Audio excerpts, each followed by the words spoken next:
All right, so I told you I was going to bring in the experts because you do not want me to try and attempt a rib roll for the first time on video.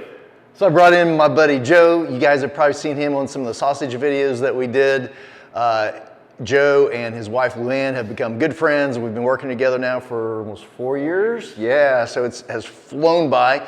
Joe and Luann are also the reason that I got Larry. So they have 2 Springer Spaniels. When I came up to their place in Montana, they had Charlie and Ringo. I fell in love. We had already lost our dog Duke that we'd had for 16 years. I knew I was ready for another pup. As soon as I met those pups, I knew what breed that I wanted to get. And now Joe and Luann have Larry's brother, Ringo. He's actually Ringo 2. Unfortunately, they lost the original Ringo, but now he's got Larry's brother. So anyway, I'm gonna quit talking about that. We're gonna do a rib roll. Yep. So, and then we can do a recipe with just nothing but the rib roll. Yes, you can. Okay, awesome. So, It gives you a lot of options. cool. I've never cooked one before, and we're gonna learn together right now on how to do a rib roll. All right, so what we're doing is called a rib roll, or I call it a rib roll. It's out in the field, if you do a gutless method, this is a really good way to bone out the rib cage and keep it all in one piece so you don't have just the strips of meat laying in your bag with everything on top of it. When I do mine, I always leave the flank attached, and I also leave the brisket attached, so I have one whole solid piece of meat when we're done with this. And if you have the animal hanging, once you get it all skinned out and you're cleaning it up, you really want to rub out and clean out the inside of the ribs so you don't have all that dried blood and stuff in there. And then basically you're just going to come where that flank is on here. What I do is I just come across the top of the rib.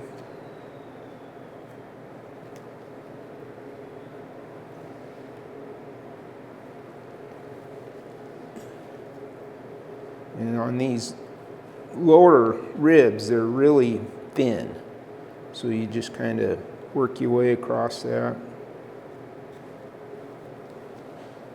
And then as soon as you come across that rib, you drop straight down and you just cut along the bottom of it. And then you just keep tucking it and as you go. Let me get this one out of the way. That's gone. And it's just basically that rhythm of coming across the top. And as you work your way down, the ribs are going to start getting larger, and it actually will start getting a little easier.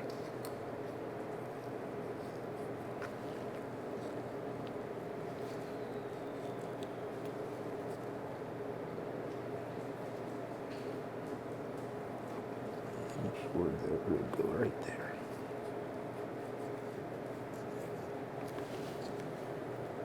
And then you work your way back.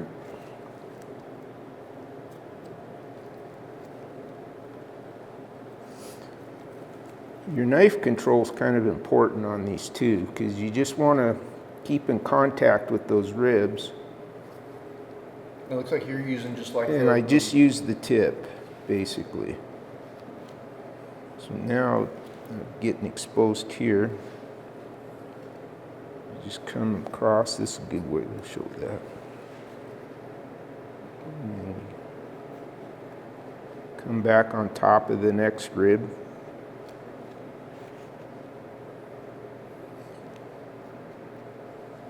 And if you do end up cutting through, it's okay. And a lot of times, if you've got a heart shot or a rib, you're going to lose some of that rib meat just because of the blood kinetic energy of that bullet.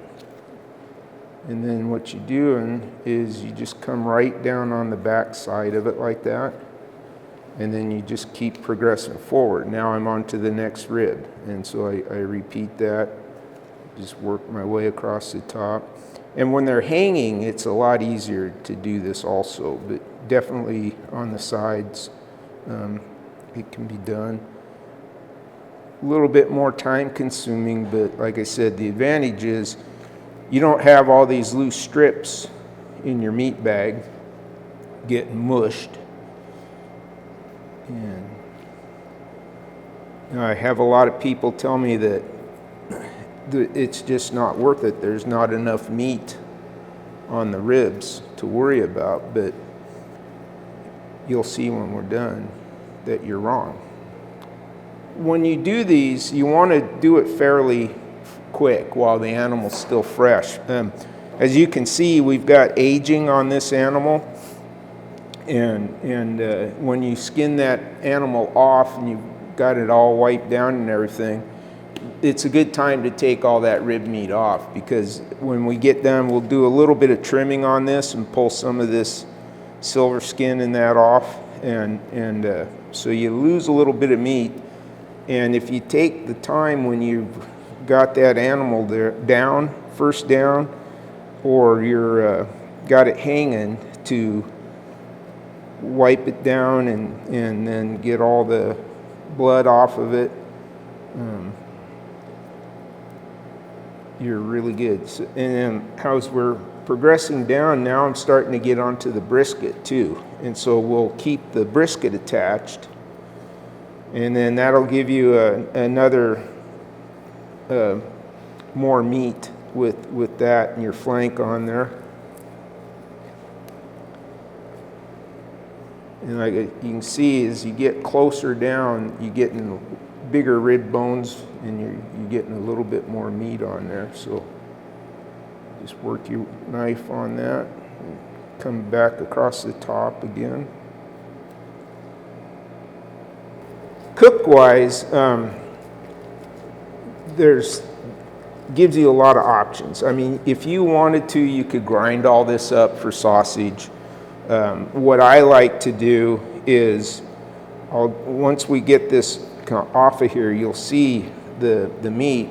I'll trim it up, and one of my favorite recipes to do with this is I'll make a cornbread stuffing with Italian sausage, usually sausage I make off an animal, and I'll slice up some apple and roll this out. It'll be all flattened out, and then I put that stuffing on it, and I'll roll it up, a little butcher twine, and roast it, or you can even smoke it.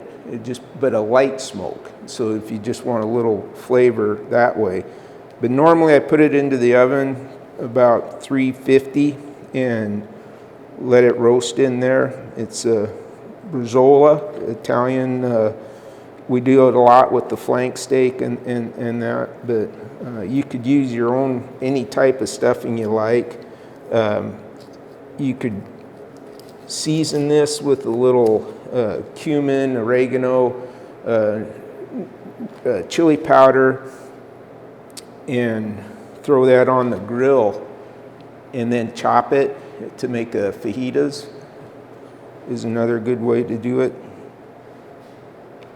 But it's a fast cook because it's such a thin meat. And we talk about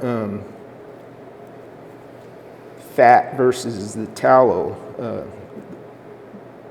This has obviously some of the tallow, and people tell you, well, that's where the gaminess is and that's where it goes bad. Tallow will turn rancid over time, so you want to eat this fairly quick. If you're going to put it in the freezer, I would still have it served within a month or two, no more than that. And when people talk about, oh, I want to eat, we eat the tenderloins the day we kill the animal. You don't really want to do that because you want that meat to relax a little bit, but the ribs are one of the few exceptions where I'll harvest and cook the ribs the same day that I kill that animal. A lot of times we'll barbecue it or just cook it over an open flame and an open spit. See, you're just working that brisket off of there as you're progressing.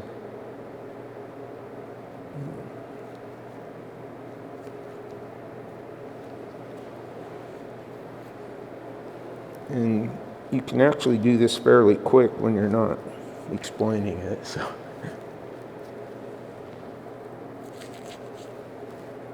In a lot of states now where you're required to take all the meat out, this is a great way to do that. Is, you know, when you roll this rib cage out, if they want to inspect it as you're coming out, they're going to know you didn't waste any meat on there.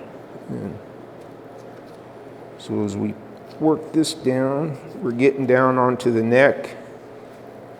So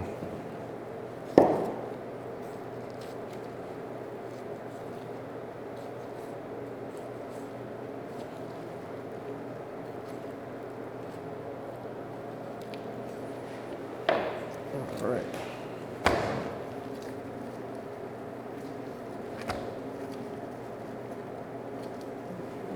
Go. Yeah.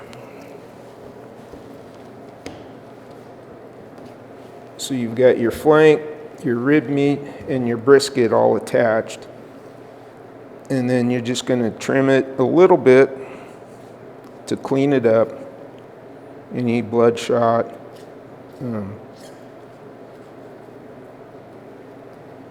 What I would do is on the brisket part, I might pound that a little bit just to make everything even with it.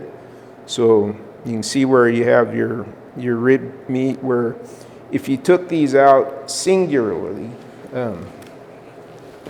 just give a quick demo on this side.